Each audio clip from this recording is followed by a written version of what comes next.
ನಮಸ್ಕಾರ, ನನ್ನ ಹೆಸರು Ramesh Shivanna.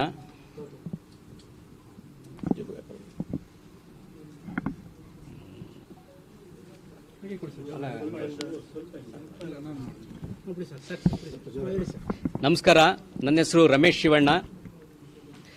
India green energy expo 2024 ಇದನ್ನು ನಾವು Bengaluru international exhibition centre Tumakuru ರೋಡಲ್ಲಿ ಜೂನ್ 3, 4, 5, 2024 ನಾವು ಇದನ್ನು ಕಂಡಕ್ಟ್ ಮಾಡ್ತಾ ಇದ್ದೀವಿ. ಇದನ್ನು ನಾವು Karnataka renewable energy system manufacture association ಹಾಗೂ ಮೀಡಿಯಾ ಡೇ ಮಾರ್ಕೆಟಿಂಗ್ ಹಾಗೂ pride energy environment resource research institute ಇವರು ಎಲ್ಲ ಸೇರಿಕೊಂಡು ಆರ್ಗನೈಸ್ ಮಾಡ್ತಾ ಇರೋದು.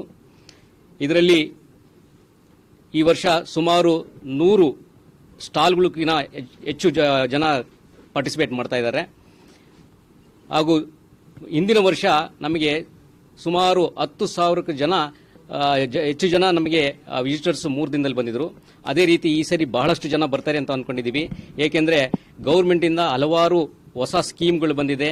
ಹೆಚ್ಚಿನ ರೀತಿಯಲ್ಲಿ ಸರ್ಕಾರ ಇದಕ್ಕೆ ಗಮನ ಹರಿಸಿದೆ, ಫೋಕಸ್ ಮಾಡಿದೆ, ಹೊಸ ಸ್ಕೀಮ್ಗಳನ್ನ ಬಿಟ್ಟಿದೆ.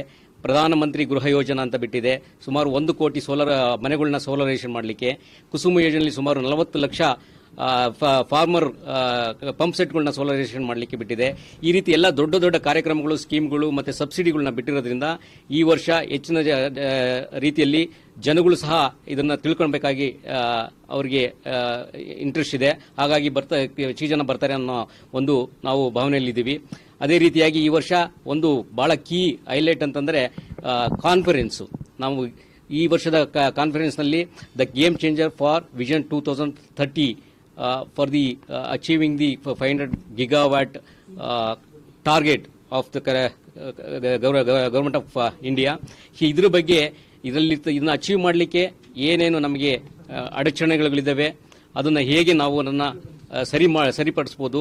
ನಮ್ಮ ಇಂಡಸ್ಟ್ರಿ ಎಲ್ಲ ಸ್ಟೇಕ್ ಹೋಲ್ಡರ್ಸ್ ಸೇರಿ ಇದರ ಬಗ್ಗೆ ಡಿಬೇಟ್ ಮಾಡ್ತಾರೆ. ಆ ಡಿಬೇಟ್ ಮಾಡಿ ಪ್ರತಿಯೊಬ್ಬರಿಗೂ ಅವೇರ್ನೆಸ್ ಕ್ರಿಯೇಟ್ ಮಾಡ್ತಾರೆ.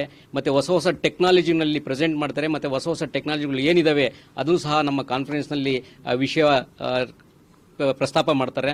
ಹಾಗೂ ನಮ್ಮ ಈ ಹೊಸದಾಗಿ ಬಂದಿರತಕ್ಕಂಥ ಎನರ್ಜಿ ಸ್ಟೋರೇಜ್ ಇರ್ಬೋದು, ಗ್ರೀನ್ ಹೈಡ್ರೋಜನ್ ಇರ್ಬೋದು, ಮತ್ತು ನಮ್ಮ ದೇಶಕ್ಕೆ ಬರ್ತಕ್ಕಂಥ ಇನ್ವೆಸ್ಟ್ಮೆಂಟು, ಈ ಒಂದು ಎನರ್ಜಿ ಟ್ರಾನ್ಸಿಷನಿಂದ ಆಗ್ತಕ್ಕಂಥ ಇನ್ವೆಸ್ಟ್ಮೆಂಟ್ ಏನು, ಮತ್ತು ಈ ನಮ್ಮ ಎಕಾನಮಿ ಗ್ರೋ ಆಗಬೇಕಾದ್ರೆ ದ ಗ್ರೀನ್ ಎನರ್ಜಿ ಎಕಾನಮಿ ಹೇಗೆ ಮಾಡ್ಬೋದು, ಮತ್ತು ನಮ್ಮ ಇದಕ್ಕೆ ಜಾಬ್ ಆಪರ್ಚುನಿಟೀಸ್ ಏನಿದೆ, ಈ ಒಂದು ಟಾರ್ಗೆಟ್ ನಾವು ಅಚೀವ್ ಆಗಬೇಕಾದ್ರೆ ಸುಮಾರು ನಮ್ಮ ಭಾರತದಲ್ಲಿ ಎಸ್ಟಿಮೇಟ್ ಮಾಡಿರೋ ಪ್ರಕಾರ ಸುಮಾರು 3 ಕೋಟಿ ಜಾಬ್ ಎಂಪ್ಲಾಯ್ಮೆಂಟ್ ಕ್ರಿಯೇಟ್ ಆಗುತ್ತೆ.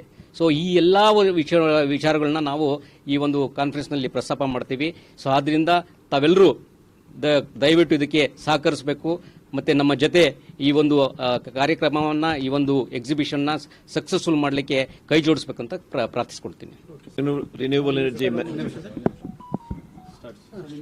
Karnataka renewable energy manufacturer association 2014ರಿಂದ ಈ ಒಂದು ರಿನ್ಯೂವಬಲ್ ಎನರ್ಜಿ ಸೆಕ್ಟರ್ಗೆ ಬಹಳಷ್ಟು ಕೊಡುಗೆಗಳನ್ನ ಕೊಟ್ಟಿದೆ. ಇಂಡಸ್ಟ್ರಿಯ ಸಮಸ್ಯೆಗಳನ್ನ ಮತ್ತೆ ಈ ಒಂದು ರಿನ್ಯೂವಬಲ್ ಎನರ್ಜಿನಲ್ಲಿ ಮಹತ್ತರವಾದ ಸಾಧನೆಯನ್ನ ಕರ್ನಾಟಕ ದೇಶದಲ್ಲಿಯೇ 3ನೇ ಸ್ಥಾನದಲ್ಲಿದೆ ಗ್ರಿಡ್ ಇಂಟರಾಕ್ಟಿವ್ ರೂಫ್ಟಾಪ್ ಸಿಸ್ಟಮ್ ಅಲ್ಲಿ.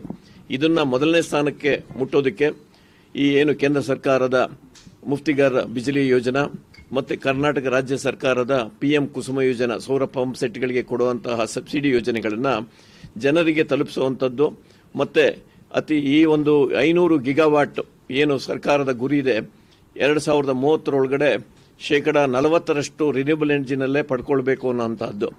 ಈ ಒಂದು ಗುರಿಯನ್ನು ಮುಟ್ಟೋದಕ್ಕೆ ಈ ಇಂಡಸ್ಟ್ರಿ ಮತ್ತೆ ಇಲ್ಲಿ ಸೊಸೈಟಿನಲ್ಲಿರುವಂತಹ ರಿನ್ಯೂವಬಲ್ ಎನರ್ಜಿ ಸೆಕ್ಟರ್ ಇರುವಂತಹ ಫಲಾನುಭವಿಗಳು ಪ್ರತಿಯೊಬ್ಬರಿಗೂ ಸಹಿತ ಎಕ್ಸಿಬಿಷನ್ ಮಾಡ್ಕೊಳ್ಳೋದಕ್ಕೆ ಗ್ರೀನ್ ರಿನ್ಯೂವಬಲ್ ಎನರ್ಜಿ ಎಕ್ಸ್ಪೋ ಅಂತ ಹೇಳಿ ಈ ಒಂದು ಜೂನ್ 3, 4, 5 ಈ ಒಂದು BIC ಸೆಂಟರ್ನಲ್ಲಿ ಏರ್ಪಡಿಸಿದೆ. ಹೊಸ ಟೆಕ್ನಾಲಜಿ, ನವೀನ ತಂತ್ರಜ್ಞಾನ ಮತ್ತೆ ಈ ಒಂದು ಗುರಿಯನ್ನ 2030 ಮುಟ್ಟೋದಕ್ಕೆ ಇದಕ್ಕೊಂದು ಸೆಮಿನಾರ್ ಕಾನ್ಫರೆನ್ಸ್ಗಳನ್ನು ಸಹಿತ 3 ದಿನಗಳನ್ನ ಇಟ್ಕೊಂಡಿದ್ದೀವಿ. ಈ ಒಂದು ನಿಟ್ಟಿನಲ್ಲಿ ತಮ್ಮೆಲ್ಲರ ಸಹಕಾರಗಳನ್ನ ಕೊಟ್ಟು ಈ ಒಂದು ಯಶಸ್ವಿ ಯೋಜನೆಗಳನ್ನ ಜನರಿಗೆ ತಲುಪಿಸುವಷ್ಟು ಪ್ರಯತ್ನಗಳಲ್ಲಿ ನಿಮ್ಮೆಲ್ಲರ ಸಹಕಾರ ಇರಬೇಕು.